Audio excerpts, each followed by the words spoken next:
જે કહેવત છે ને કે ભલાઈનો તો જમાનો નથી રહ્યો, એવી જ ઘટના એક સામે આવી છે. એ જે ઘટના છે જે નવસારી જિલ્લાના ખેરગામ તાલુકાના આછવણી ગામની, જે ખેરગામ તાલુકાના આજે આછવણી ગામનો એક જે ઘટના, જે એક ચકચારિક ઘટના બની. નમસ્કાર, ડિસિઝન ન્યૂઝ ગુજરાતીમાં આપનું હાર્દિક સ્વાગત છે. હું છું આપની સાથે મનીષ ઢોળિયા. જે દર્શક મિત્રો, મેં તમને કીધું એ પ્રમાણે ભલાઈનો તો જમાનો નથી રહ્યો. જે વ્યક્તિએ ભલાઈ કરી એની પર જ જે હુમલો કરવામાં આવ્યો, ફરીથી જ્યારે નબળી થાય છે એ વ્યક્તિ, જે લેખિતમાં પણ કરવામાં આવ્યું હતું, પૈસા જેને આપવામાં આવ્યા હતા એ વ્યક્તિએ લેખિતમાં પણ લીધું હતું, અને એ વ્યક્તિ ફરીથી પૈસા માંગવા જાય છે, એની પર જીવલેણ હુમલો કરવામાં આવે, માર મારવામાં આવ્યો. એ વ્યક્તિને રૂમલા પીએસસી ખાતે દાખલ કરવામાં આવ્યો હતો. ત્યાંના ડૉક્ટરે એની ગંભીર પરિસ્થિતિ દાખલ થતાં એને આજે વલસાડ સિવિલ હોસ્પિટલમાં દાખલ કરવામાં આવ્યો. ત્યાંના જે ઘટના બની હતી એ ઘટનાના સાક્ષી પણ અહીં ઊભા છે, અને જે મારવામાં આવ્યો છે એ વ્યક્તિના નામો પણ જાહેર કરવામાં આવશે. ત્યારે જે પરિવાર છે, જે છોકરાને મારવામાં આવ્યો એનું પરિવાર છે, એના મમ્મી છે અને બહેન પણ સાથે ઊભા છે, અને એમની સાથે બીજા અન્ય ઘટનાના સાક્ષી પણ ઊભા છે. આપણે એમની મમ્મી સાથે પહેલાં વાત કરીશું. સમગ્ર ઘટના શું છે આપણે એમની પરથી જાણીશું. જી, આપનું નામ? શું ઘટના થઈ હતી? કંઈ નહીં, અમે પૈસા માંગવા ગયા. પૈસા આપો કાં તો અમારું દુકાન આપી દો, તો અમે બોલ્યા. એક અમે કંઈ આપવાના નહીં મળે, તમારે જે કરવાનું તે કરી દો.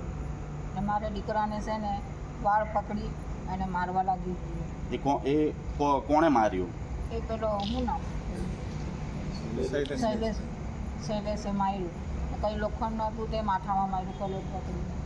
તમે સોડાવા ગઈ, મારી છોકરીને મેં સોડાવા ગયા, તમને બી એને ધક્કો મારી દીધો તો એમની પડી ગઈ, ને મેં સોડાવા ગયા તો મારી બધી રસ ફાડી નાખી. શૈલેષ સાથે કોઈ બીજા વ્યક્તિઓ હતા? એના પપ્પા હતા ને ડૉક્ટર હતા. ડૉક્ટરનું નામ શું? અમિત. એ ક્યાંના વ્યક્તિ છે? અમિત જામનપરા. રૂમલા પીએસસી ખાતે છોકરાને દાખલ કરવામાં આવ્યો, ત્યાં ડૉક્ટરે શું કીધું? ગંભીર પરિસ્થિતિ. સિવિલ હોસ્પિટલમાં ક્યારે લાવ્યા એને? 12 થઈ દોઢ જેવો થઈ. શું પોલીસ ને તમે ફરિયાદ ખરી આ બાબતે? શું કીધું પોલીસ?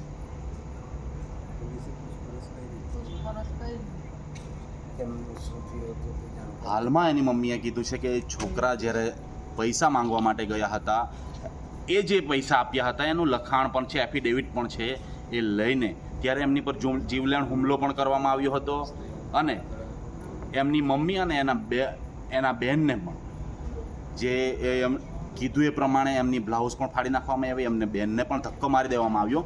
એ જે ત્યાંના જેને પૈસા આપવામાં આવ્યા હતા એ વ્યક્તિ દ્વારા. આપણે બીજા વ્યક્તિ જે અહીં જે ઘટનાના સાક્ષી છે, આપણે એમની સાથે વાત કરીશું. જે સમગ્ર ઘટનાને હાલમાં જ્યારે પરિવાર સાથે આ ઘટના બની છે, પરિવાર બોલવા માટે સક્ષમ નથી, ત્યારે તે ત્યાંના જે સાક્ષી છે એ વ્યક્તિ સાથે વાત કરીશું. જે શું ઘટના?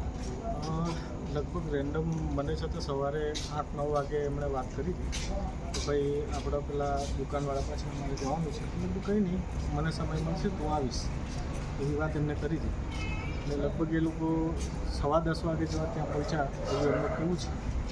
ત્યાં આગળ અમે રેન્ડમલી પહોંચી ગયા મતલબ એમના જે સગા છે, એમના પરિવારના વ્યક્તિએ ફોન કર્યો કે વિજયભાઈ આવી ઘટના બની છે.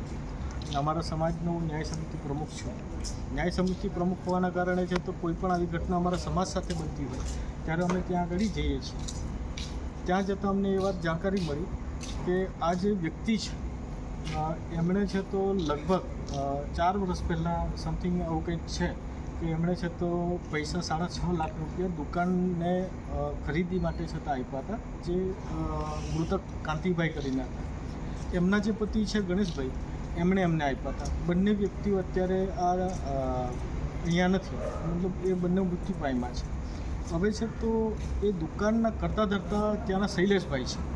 હવે શૈલેષભાઈ અને છે તો એમના પિતાશ્રી એમ કહે છે કે આ જે લખાણ છે અમે કંઈ કર્યું નથી, તમે પ્રૂફ કરી બતાવો કે આ અંગૂઠા અમારા છે વગેરે વાતો એમના સાથે કરી.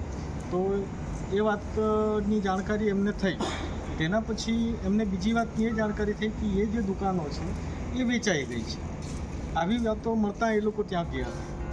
ત્યાં જતાં એમને ખબર પડી કે ભાઈ આ સાચી વાત છે કે દુકાન વેચાઈ છે, આવા લોકોની વાતો ચાલી રહી હતી. તો તે દરમિયાન અમે ત્યાં પહોંચીએ છીએ તો આ છોકરાને લગભગ અમે મારતા જોયો નથી, પણ છોકરો બેહોશ હાલતમાં હતો. અને તેટલે જ અરસામાં એમ્બ્યુલન્સ આવી જાય છે 108 અંદર અમે ભરી દઈએ છીએ. પણ લાસ્ટ ટાઈમ અમિત અને સાથે શૈલેષે કીધું કે આ લોકો આવેલા છે ને એ લોકોને બી ખોટા કેસમાં અમે ભેરવી દે. તમે બધા બહુ શેરી મારીને અહીંયા સુધી પહોંચી ગયા છે ને આની હાલત જોઈ લે કે તમને બી ખોટા કેસમાં ફસાવી દઈશો એવી અમને પણ ધમકી આપી. પરંતુ અમારા માટે ઇમ્પોર્ટન્ટ અમારા સમાજનું જે બાળક હતું કે જે પડી ગયું હતું એને હોસ્પિટલ અમે પહેલાં લઈ ગયા, સરકારી CHC અમારી રૂમલાની. ત્યાં ડૉક્ટરે એમ કીધું કે ભાઈ એને સાથે સિવિલ હોસ્પિટલ વલસાડ લઈ જવું પડશે, કેમ કે એના માથાના પર જે વાગ્યું છે એવું અમને લાગી રહ્યું છે ને એના ચક્કરને એ જે લક્ષણો છે એનાથી તમે એને આગળ ખસેડવું પડશે. તો અમે કીધું ક્યાં લઈ જવું પડશે?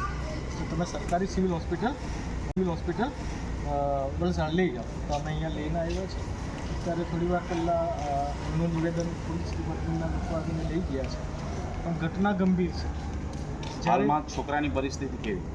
છોકરો કમ્પ્લીટ હોશમાં નથી, ભાનમાં છે, પણ એને કંઈક પૂછતા એ સરખો જવાબ આપી શકતો નથી. એટલા માટે એને હજુ રજા નથી મળી. છોકરી સારી લાગી એટલે એમને રજા આપી દીધી છે. પરંતુ એમાં છે તો વિશેષ ભાગ ભજવનાર 3 જણા અમને દેખાયા ત્યાં આગળ અમે જ્યાં પહોંચ્યા. તો મને જાણકારી મળતા હું ગામનો આગેવાન, એમના ગામનો જ આગેવાન વેણીલાલભાઈ જે અમારા સાથે અત્યારે છે જ, એમને લઈને જ ત્યાં ગયો, કેમ કે અમને એમની ખબર છે કે ખોટા આરોપો મૂકવામાં માસ્ટર લોકો છે. એવું જ ઘટના એક તબીબ સાથે બી એ લોકોએ કરી કે જે નિર્દોષ હોવા છતાં એને ખોટા કેસમાં ફસાવી દીધો. એટલા માટે એમના ગામના આગેવાનને અમે લઈને ત્યાં ગયા. અમે એક પણ શબ્દ ત્યાં બોલ્યા નથી. એમના છોકરાને ત્યાંથી કરીને અમે હોસ્પિટલ લઈ ગયા. જ્યાં હતા સામાજિક આગેવાન, બીજા અન્ય વ્યક્તિઓ પણ જ્યાં હાજર હતા, આપણે એમની સાથે વાત કરી. શું ઘટના?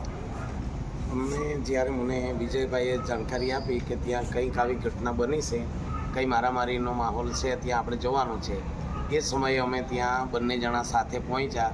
અને અમારા જ ગામના આ ગણેશના ઘરવાળા અને એમની આ ગણેશભાઈ મૃતક હતા, એમના પોરી અને પોયરો. હવે ત્યાં પહોંચતાની સાથે અમારી સાથે સુનિલભાઈ આ તે બધા ઘણા જણા હતા અમારી સાથે આવવામાં. ત્યાં સુધી જ્યારે શૈલેષભાઈના ઘરે પહોંચ્યા તો એમના જે શોપિંગ ખરો ને તેમની સામે પેલો આ ગણેશભાઈનો છોકરો આડો પડી રહેલો હતો, જેમ કંઈ એમને બેભાનની અવસ્થામાં હતો. એ સમયે એમને અમે ઉઠાડવા કે બોલવાની કોશિશ કરી, પણ કંઈ બોલ્યો નહીં હતો. એ સમયે ત્યાંના જે શૈલેષભાઈ, લાલજીભાઈ, બુધાભાઈ, એમના ઘરે આ જે એમના ઘરના માણસો તમામ એ લોકો હાજર હતા. ત્યાં અમિતભાઈ ડૉક્ટર બી સાથે હતા. એમને અમે એટલી જ જાણકારી આપી હતી કે ભાઈ આ પોયરાને શું થયું. તો એ લોકો કોઈ બોલ્યા નહીં હતા. પણ અમે જ્યારે છોકરાને ઉઠાડવા કોશિશ કરી એ સમયે અમને એટલું જ જાણવા મળ્યું કે છોકરો બોલી શકતો નહીં હતો. એ સમયે અમે ગયા, એને થોડા જ સમયના ગાળામાં 108 ગાડી આવી હતી, એમ્બ્યુલન્સ. અને એ ગાડીમાં એમના ડૉક્ટર અને કંઈ સાથે હતા, એ લોકોએ ગાડીમાં ચડાવ્યા હતા એ ભાઈને. અને પછી અમિતભાઈ તમને અમે કેસ કરીને ફિટ કરી દઈશું અને તમારા પર કેસ કરીએ છીએ આવી ધમકી આપી. અને તરત જ અમને એમ કીધું કે અહીંયાથી તમે આગળ નીકળો, અહીંયાથી વટી જાઓ. તો એમના કહેવા પર અમે ત્યાંથી વટી આવ્યા હતા. બાકી અમે અમારા ગામનો છોકરો હતો, અમારા ગામ પડોશની વાત છે એટલે અમને બોલાવ્યા આ સંજયભાઈ, એટલે અમે તરત ત્યાં ગયા. અને એટલી જાણકારી લીધા બાદ અમિતભાઈના કહેવાથી અમે ત્યાંથી નીકળી આવ્યા. અને જ્યાં આ સરકારી દવાખાને ગયા અને ત્યાંથી ડૉક્ટરે ખબર નહીં શું કર્યું, પણ વલસાડ મોકલાવ્યા હતા. અમે હમણાં હાલ વલસાડ બપોરથી માંડીને હમણાં સુધી વલસાડમાં જ છીએ, સિવિલ હોસ્પિટલમાં. અહીંયા સુધીની જાણકારી છે. જે સાચું હતું એ અમે તમને જાણકારી આપીએ છીએ. પોલીસ દ્વારા શું કાર્યવાહી કરવામાં આવી? પોલીસ દ્વારા એ લોકો અહીંયાનું સ્ટેટમેન્ટ, ત્યાં અમે હાજર હતા અને ત્યાં પૂછતાછ કરવામાં આવી, પણ છોકરો બોલી શકતો નહીં હતો, ગંભીર હાલતમાં. ત્યારબાદ એ કંઈ બી પ્રકારે જવાબ આપી નહીં શકતો હતો અમને. એટલે અમે જ પોલીસવાળાને કીધું કે એને હમણાં પૂછતા નહીં, એમની મમ્મી છે એમને પૂછો. તો એમની મમ્મીએ જે સ્ટેટમેન્ટ સાચું હતું, જે ઘટના સ્થળે જે કંઈ મારામારી કે લડાઈ ઝઘડા જે કર્યા હશે તે એમને જાણકારી મુજબ એમણે જમાદાર સાહેબને જે બી સ્ટેટમેન્ટ આપવાનું હતું તે આપી દીધું.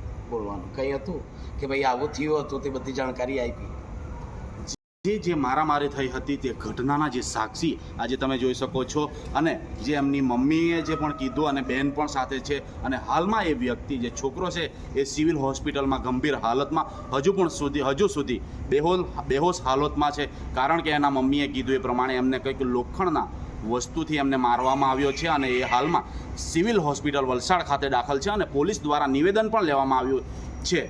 ત્યારે જે એ 2 થી 3 વ્યક્તિઓના નામ જાહેર કરે છે, શૈલેષભાઈ અને જે ડૉક્ટર અમિતભાઈ, એઓના નામ એવો જાહેર કરે છે. હવે પોલીસ દ્વારા નિવેદન લેવામાં આવ્યું છે. હવે જોવું રહ્યું કે ખેરગામ પોલીસ આ જે પરિવાર છે એમને ન્યાય ક્યારે અપાવશે, અને જે આરોપી છે એમની પર કાયદેસરની કાર્યવાહી કરી એના જેલના પાછળ ક્યારે ધકેલશે એ પણ જોવું રહ્યું. ડિસિઝન ન્યૂઝના બીજા વિડીયો જોવા માટે ચેનલ સબસ્ક્રાઇબ કરો અને બેલ આઇકન બટન પર જઈ ક્લિક કરો. સ્વતંત્ર અને આઝાદ પત્રકારત્વની મદદ કરવા નીચે આપેલા થેન્ક્સ બટન પર જઈ ક્લિક કરો. મદદની કિંમત નિશ્ચિત કરો અને ડિસિઝન ન્યૂઝની આ સફરમાં અમારા સાથી બનો.